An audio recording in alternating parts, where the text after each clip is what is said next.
Naimbag nga malam, amihan nga Luzon, kami ang yung mga sandigan ng balita, kasama naglilingkod at nagpapatrol san man sila ng Luzon.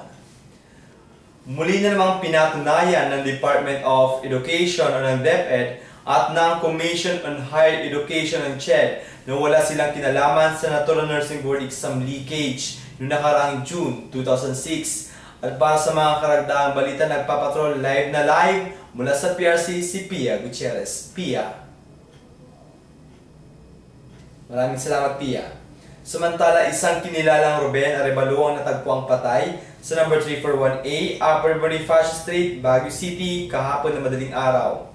Ayon sa mga nakakita ng bangkay ng sabing biktima, nakita na lamang nila itong duguan sa isang madamong parte ng sabing lugar. At hanggang ngayon, ay tinutugis pa rin ng mga otoridad sina Perla Fardo, Romel Divina at Marlon Acosta na umano'y huling nakainuman ng sabing biktima at itinuturong sospek sa pagpaslang kay Ruben Arevalo.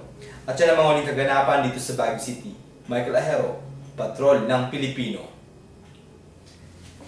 At yan ang mga nakalap na balita sa araw na to, araw ng Huwebes, March 4, 2011.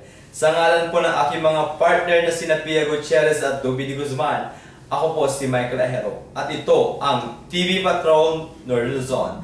Hanggang bukas na itong oras, susunod na ang TV Patrol World.